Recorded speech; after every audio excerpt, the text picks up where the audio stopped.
2022년도 제2회 추가 경정 예산안 용혜인 의원 나오셔서 토론해 주시기 바랍니다.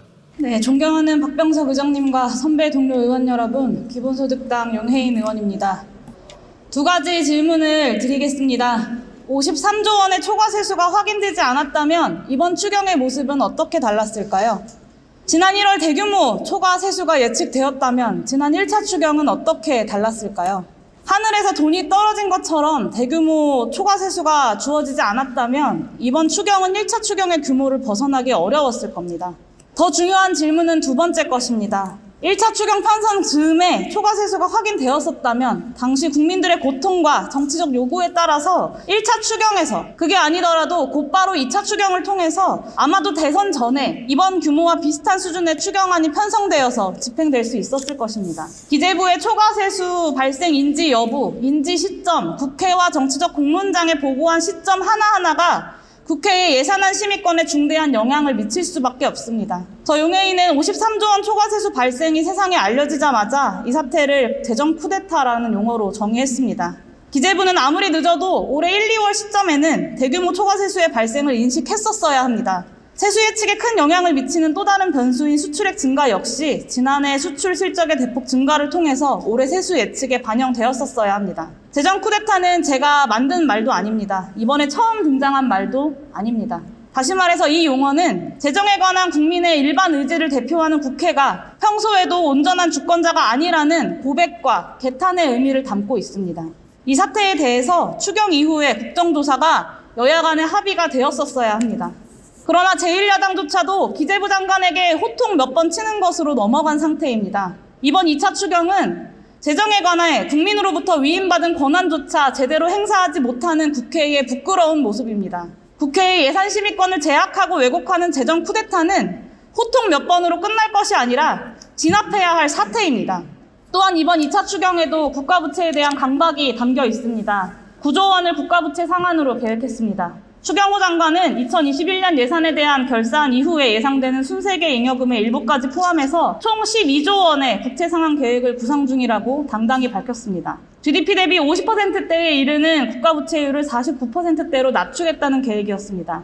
부채 상한은 최종 합의된 안에서 일부 조정되긴 했지만 여전히 적지 않은 비중을 차지하고 있습니다. 2년 넘게 지속된 코로나19로 빈사 상태에 빠진 민생경제의 회복을 논의하는 이번 추경에서 전 세계에서 가장 양호한 국가부채율 수준을 1%포인트 낮추기 위해서 부채 상한 예산으로 편성하는 것이 말이 되는 일입니까? 단 한 푼도 남김없이 민생경제 지원으로 돌렸었어야 합니다. 1%포인트 전후의 국가부채율을 낮추기 위한 돈, 코로나19 상황에서 수용시설에 갇혀서 비장애인 대비 23배의 치명률을 감당해야 했었던 장애인들, 그리고 지금도 거리에서 처절하게 싸우고 있는 장애인들의 복지 예산 요구를 10배, 20배 충족하고도 남을 돈입니다. 이번 추경은 그 절절한 요구를 외면하고 특별교통수단 운영비를 푼돈 증액하는 것에 그쳤습니다. 다른 분야의 증액 요구에 대해서 추경호 장관은 이번 추경 성격에 맞지 않는다고 거절했습니다. 제가 묻겠습니다. 국가 부채 상한과 장애인 복지 예산 증액 중에 어떤 것이 더 이번 추경 성격에 부합하는 것입니까? 이번 추경의 문제점은 여기에 그치지 않습니다. 정부도 허리띠를 졸라맨다라는 이미지를 주기 위해서 지출 구조 조정을 내세웁니다. 이번 추경 원안에서 지출 구조 조정 규모가 7조 원입니다.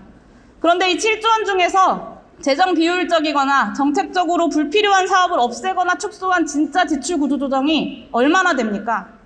회계상의 계정을 조작하거나 과거 관행상 다 쓰지 못할 것으로 예상되는 사업비의 불용액을 미리 인식하는 등의 방법으로 올해 집행 규모를 줄여서 여기에 거창하게 지출 구조 조정이라는 이름을 붙이는 행태, 이번 추경에서도 반복되었습니다.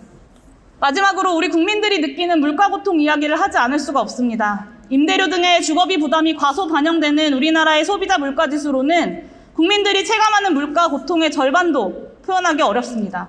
53조 원의 초과 세수가 확인되었고 애초 정부의 세출 예산으로 계획한 9조 원의 부채 상한 예산에 약간의 추가 예산을 더한다면 전 국민에게 1인당 20만 원의 물가고 극복 지원금을 지급할 수 있습니다.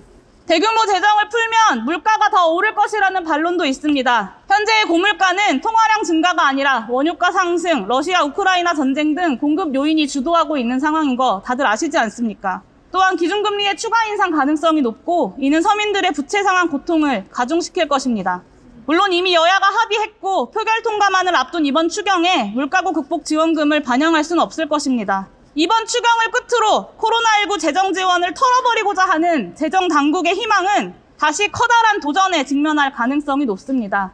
물가고 극복 지원금, 오늘 저의 이 외침을 동료 의원님들께서 기억해 두셨으면 좋겠습니다. 국회의 예산심의권을 심대하게 제약하고 왜곡하는 재정당국의 횡포, 이번 2차 추경에서도 다르지 않았습니다. 누군가는 이를 기록으로 남기고 이런 관행을 바꾸기 위해서 싸워야 합니다. 저의 반대 표결이 그리고 반대 토론이 결과를 바꿀 수 없다는 것 잘 알고 있습니다. 하지만 이 관행을 바꾸기 위해서 단 한 분이라도 더 많은 의원님들이 반대 표결에 동참해 주시기를 바라겠습니다. 이상으로 반대 발언을 마치도록 하겠습니다. 경청해 주셔서 감사합니다.